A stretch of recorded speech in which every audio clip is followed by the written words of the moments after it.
Me han pasado un montón de cosas que voy a ver si puedo comprimirlas y explicar al menos las más importantes. La primera pasó el mismo lunes. Cuando volvíamos nos encontramos que cayó el fluido eléctrico y no pasó mucho tiempo para que empezaran a aparecer explicaciones, que si los rusos, que si los marroquíes, que si el comunista de Pedro Sánchez que estaba... Esta cuestión tiene su importancia porque el profesor de la Autónoma de Madrid, Antonio Turiel, hace ya 4 meses que había advertido que esto podía ocurrir. Y no por una conspiración extraña, sino simplemente por la manera en que Red Eléctrica Española, que es una empresa pública, pero de hecho controlada por las empresas eléctricas, porque las empresas públicas deberían estar controladas por la gente, no por las grandes empresas. La Red Española acaba siendo una empresa en que el Estado pone dinero y les deja hacer lo que quieren a las empresas eléctricas. Y la explicación no es ahora cuestión de entrar en cuestiones técnicas, habrá que ver, pero lo más plausible es simplemente que Red Eléctrica Española no se ha adaptado a la incorporación de las energías renovables, la energía solar en particular. No solo la están boicoteando, porque una de las cosas curiosas es que en nuestro país nuestra máxima importación es energía, es petróleo. Y podríamos, en cambio, con energía solar, producir toda la energía que necesitamos. De hecho, Cataluña, con solo poner placas solares en los tejados de la ciudad de Barcelona, sin perder una hectárea de campo agrícola, podría alimentar la necesidad eléctrica de toda Cataluña. ¿Pero qué hacen? Bueno, boicotearlo a través de una mala conexión, a través de pagar mal la electricidad que genera la gente. No puede ser que cuando tú chupas de la red eléctrica te cobren 10 veces más que cuando tú pones un kilovatio desde tu placa solar en el sistema, justamente en las horas que la industria pide más energía. Y evidentemente esto tiene su importancia, porque si se pagara correctamente un kilovatio a los vecinos, se amortizaría muy rápidamente la instalación de placas solares en 1 o 2 años, y podríamos prescindir de quemar petróleo, de quemar gas y de tener que utilizar las reservas de agua para producir electricidad en lugar de utilizarlas para la agricultura. Pero bien, estamos en el más gran incógnita. Nadie da explicaciones. Es normal que el primer día no se dieran, pero explicaciones tan extrañas como decir que han desaparecido 15 gigavatios de golpe, y todo da la sensación de que se va a formar un comité, de que se va a dejar pudrir el tiempo para no exigir responsabilidades, porque si alguien tiene responsabilidades va a tener que indemnizar a mucha gente. Y claro, ¿de quién es la responsabilidad? De Red Eléctrica, de las empresas eléctricas, que no han invertido lo suficiente para asegurar, para garantizar el fluido eléctrico. Pero hay más cosas. Ese día alguna gente lo pasó mal, porque se quedó encerrada en los ascensores, sobre todo, o se quedó encerrado en trenes. Adivinad quién salvó a la gente. ¿Las empresas privadas de ascensores? ¿Las empresas que han ido subdividiendo la empresa pública de ferrocarriles, que era el Renfe, y que se han ido dividiendo el mercado en 1000 marcas? Dejaron a la gente colgada horas y horas. Y al final, ¿quién actuó? Los bomberos, la Guardia Civil, los funcionarios públicos, esos que día y noche son denostados por los aprendices de utilizadores de motosierras. Estos funcionarios que no sirven para nada, pero que cuando llueven chuzos, entonces se les pide que se suban a los edificios, rescaten a la gente ¿Por qué nadie no pide a Prosegur, esos que te aseguran todo el día en la tele que te van a dar seguridad? Desaparecieron, porque lo privado no sirve a la gente, es para hacer negocio, y cuando la gente tiene necesidades tiene que recurrir a lo público, a los trabajadores y trabajadoras de bomberos, por ejemplo, a los servicios de protección ciudadana. Pero hubo más cosas. Ese día los oligarcas de este país y los poderosos solo hablaban del problema de la seguridad, de qué va a pasar ahora que no funcionan los teléfonos, que se va a declarar la anarquía, que la gente va a robar ¿Y cuál fue la reacción de nuestro pueblo? Paseando por las ciudades era muy claro. La gente estaba con las radios a pilas, bailando en la calle, tomándose una Coca-Cola en las plazas, bailando. Nos tomamos un día de vacaciones porque las empresas dejaron de poder funcionar, claro. Y la gente lo vivía en fraternidad. La sociedad no es la que nos pintan estos oligarcas, gente egoísta, ladrona, que son, ellos son los ladrones. El pueblo es solidario, fraternal, y sabe convivir perfectamente sin que lo controlen. Ha pasado otra segunda cosa. Ha aparecido el informe del BBVA sobre la distribución generacional de la riqueza. Y atención, porque viene a explicar, y ya lo están difundiendo algunos influencers a sueldo, que en este país los que menos han perdido, no los que han ganado, los que menos han perdido capacidad de renta ha sido la gente mayor. Hay varios factores que explican esto. Mucha gente mayor tiene vivienda en propiedad, porque la compraron durante su vida laboral, ha ahorrado, y en cambio los jóvenes tienen condiciones laborales precarias. Ahora bien, de esto se pueden hacer dos lecturas. Una lectura, la que implícitamente plantea el BBVA: mira qué privilegiados que son los viejos, mira lo que te están robando, chaval joven. Pero hay otra lectura, por ejemplo, también, otro de los datos que podemos citar en paralelo es que en nuestro país el 49% de los menores de 35 años viven con sus padres, igual que en Italia, en Grecia, en todo el sur de Europa. ¿Por qué? No porque les quiera mucho, que posiblemente también, sino porque no pueden vivir de manera autónoma.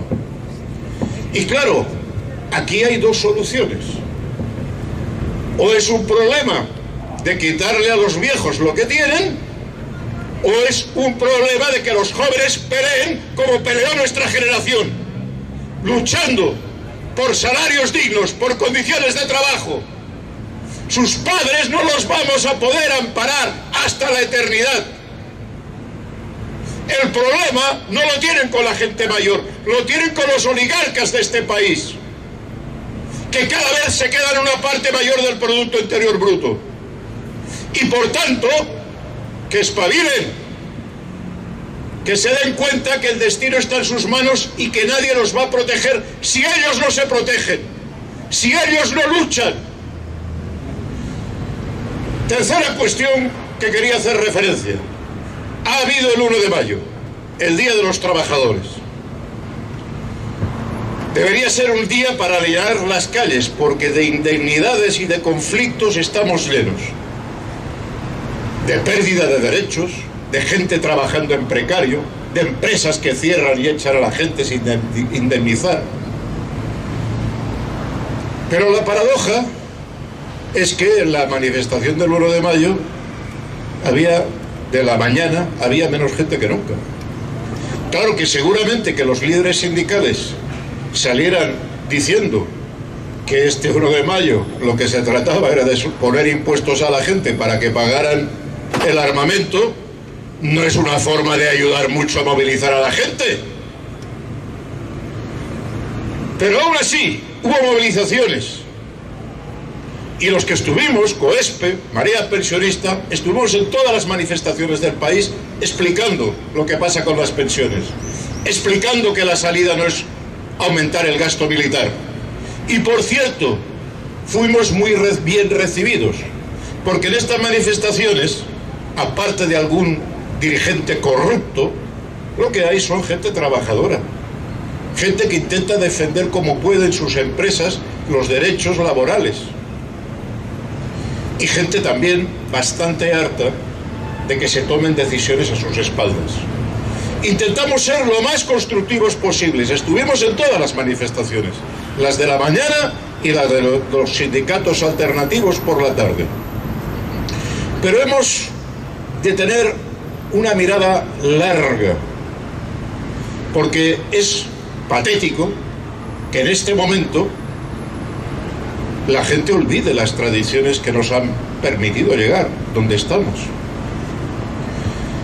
Y yo quiero hacer memoria, o reivindicar la memoria, de la lucha de la clase trabajadora en un sentido amplio. Mirad, en este país, cuando la clase trabajadora ha estado unida, y ha sabido poner por delante lo que tiene en común en lugar de sus diferencias, ha conseguido victorias importantísimas. Yo al menos mencionaría tres. Una, la formación de la CNT, que es un poco distinta como la recuerdan ahora aquellos que estaban en la manifestación de la tarde. Yo reivindicaría que leamos, vayamos a la historia, porque la CNT se forma en Barcelona ante dos impotencias. La impotencia del anarquismo radical poniendo bombas que solo servía para que mataran trabajadores y justificar la represión, y la impotencia de una UGT cada vez más reformista que defendía algunos sectores de trabajadores, pero que no llegaba a la mayoría. Y se pusieron de acuerdo socialistas, anarquistas, católicos, para crear un sindicato transversal. Y en la fundación de la CNT había anarquistas, había socialistas y había sobre todo muchísimos sindicatos que no eran ni una cosa ni la otra. A su cabeza estaba Seguí, un abogado muy inteligente, que en lugar de ponerse a pelear por este aspecto de mi ideología o este otro, puso por delante lo que unía a la gente, a la jornada de 8 horas. Y aprovecharon la primera circunstancia, la huelga de la canadiense, para plantear una huelga general en 1919, que fue ejemplo para todo el país, y que fue durísima, duró meses. Pero la gente resistió, y resistió porque ese sindicato estaba unido y representaba a todos, tuvieran la religión que tuvieran, tuvieran el pensamiento político dentro del movimiento obrero que tuvieran. Defendía la jornada de 8 horas y la subida de salarios. Y cuando alguien con inteligencia, Seguí y todo su equipo, pusieron en marcha esa movilización, ni el gobernador, ni Sun Corda, ni el ejército militarizaron a los trabajadores. No pudieron. Y los trabajadores vencieron y consiguieron que el gobierno legislara la jornada de 8 horas. La primera gran victoria del movimiento obrero. Luego vinieron problemas, porque el enemigo no se calla. Y empezaron las fracciones dentro de la CNT, con los anarquistas expulsando a los socialistas o expulsando al que ideológicamente no era puro. La nueva división, los socialistas se volvieron a marchar, la actuación del gobierno financiando a pistoleros para que mataran a los sindicalistas, y la guerra de pistoleros, que era muy curiosa, porque los pistoleros del Sindicato Libre y de la CNT no se mataban entre ellos. Los pistoleros del Sindicato Libre mataban a los dirigentes sindicales, entre otros a Seguí, a la cabeza que pensaba, a los dirigentes que en lugar de intentar convencer con una pistola, convencían en las asambleas, que tenían ascendente, que eran capaces de movilizar. Segundo salto en la historia, muy corto. La República, reforma agraria no cumplida, llegada al poder de las derechas, y la gente del movimiento obrero, socialistas, comunistas, anarquistas, crean la Unión de Hermanos Proletarios y se levantan en Asturias. 3 semanas necesitó el ejército en la solitaria Asturias para ganar a esa gente, que encima se quedó sola, colgada en Asturias, porque en otros lugares del país las fracciones se seguían peleando, que si galgos o podencos, mientras que Franco llegaba a Asturias y hacía una escabechina. Tercer episodio, años 60, mineros en Asturias, creación de comisiones obreras, como sindicato que superaba la división entre UGT y CNT, que habían católicos, habían comunistas, habían socialistas, habían anarquistas. Un sindicato que se apoyaba en las asambleas de los pozos mineros, de los trabajadores, que se extendía creando comisiones de manera espontánea, sin liberados, sin nadie a sueldo. Los propios trabajadores defendían a sus presos o defendían a los que podían hacer menos horas porque hacían actividad sindical. Desde el año 63, en España, la redistribución de la renta cambió radicalmente y estábamos en una dictadura militar, pero cada año el porcentaje del PIB que iba a salarios era mayor. En el 66, Franco tuvo que poner en marcha la seguridad social y el movimiento obrero seguía avanzando, y lo podemos ver matemáticamente. El Producto Interior Bruto fue creciendo la parte de los salarios hasta los pactos de la Moncloa. División sindical. Uno puede tener la sensación que se reproducía en el mundo sindical aquello del turnismo político, unos, ahora los otros, y la casa sin barrer. Y sí, tuvimos libertad sindical, pero resulta que los sindicatos fueron menos eficaces porque desde entonces empezamos a perder parte del Producto Interior Bruto. Y hoy, de aquellas lluvias, estos lodos. Porque de aquellas lluvias conseguimos derechos sociales, un estatuto de los trabajadores que ya lo quisiéramos hoy, unos niveles salariales, unas contrataciones públicas y privadas, unos convenios colectivos que ya quisiéramos hoy.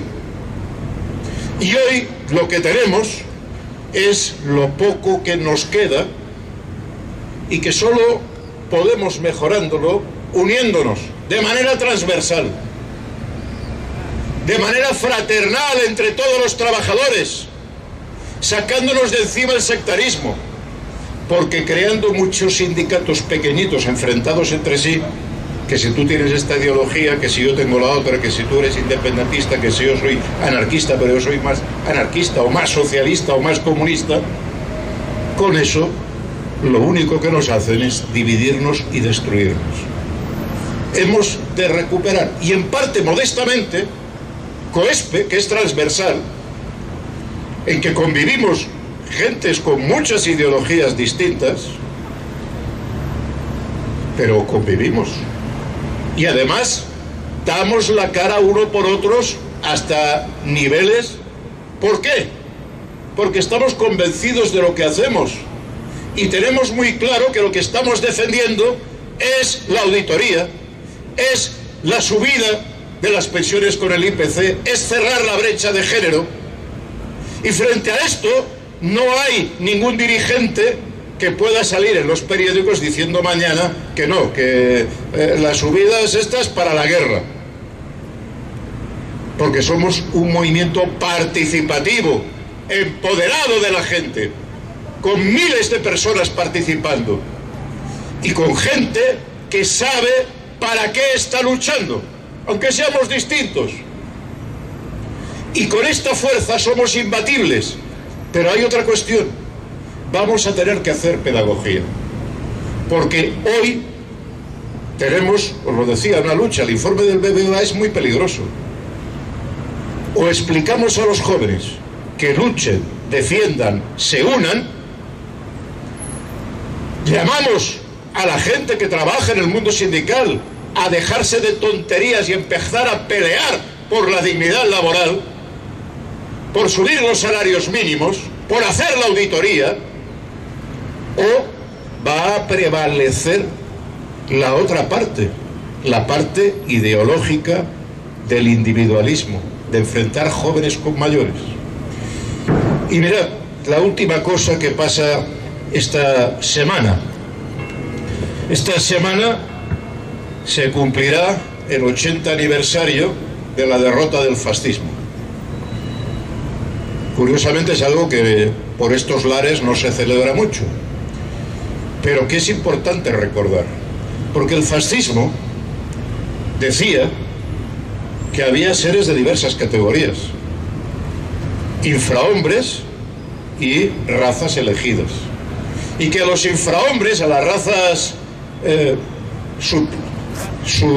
subalternas, se las podía liquidar. Algo que ya está apareciendo, se ha dicho aquí. También me han dicho que recuerde que este domingo hay una marcha en Madrid en solidaridad con Palestina. Es muy importante, porque no nos pensemos que esto se va a quedar en Palestina. Si alguien consigue promover que ante las crisis lo que se trata es de ir liquidando pueblos porque estorban, porque no hay espacio vital, los del sur del Mediterráneo no lo tenemos muy bien, ¿eh? No lo tenemos muy bien. Pero frente a esta cuestión, yo he recordado una cuestión. Cuando visitaba los campos de concentración nazis, en Auschwitz, en Mauthausen, donde hubo muchísimos republicanos españoles, y veías las cámaras de gas, te hacías una pregunta: ¿cómo es posible que aquí hubiera 15, 20, 30.000 personas y un cuerpo de guardia de SS de decenas de personas consiguieran tenerlos sometidos durante años? El peso de la ideología y del convencimiento es muy importante. Pero es que luego encontré que había habido una excepción en el campo de Sobibor. Era un campo directamente de exterminio. 500 prisioneros, 10 guardias de los SS y 20 colaboradores, por cierto, ucranianos. No todos los ucranianos colaboraron con Hitler, fueron una minoría, pero había algunos. Y unos prisioneros que no se resignan y que cogen martillos, palos, piedras, lo que pillan a mano, se levantan y liquidan a los guardias. Primero con palos y piedras, luego con las ametralladoras que les cogían. Cortaron la electricidad. De los 500, sobrevivieron 300. Pero de los otros, los que se resignaron, solo en Sobibor, en ese campo, mataron 250.000 personas. Era un campo de exterminio. Si luchas, puedes ganar. Si te sometes al discurso del poderoso, te liquidan. Quizás no tan radicalmente como las cámaras de gas, pero sí negándote una plaza en el hospital, negándote una pensión digna, negándote una residencia digna, negándole un futuro a nuestros jóvenes, aumentando los suicidios. Si te resignas, estás perdido. Si luchas, no hay nada garantizado, pero es el único camino que nos queda. Y es el camino que desde COESPE, desde los movimientos sociales, en defensa de la paz, en defensa de los derechos sociales, seguimos peleando. Y aquí vamos a seguir. Gobierne quien gobierne, las pensiones se defienden. Vamos a ganar, esta batalla la vamos a ganar.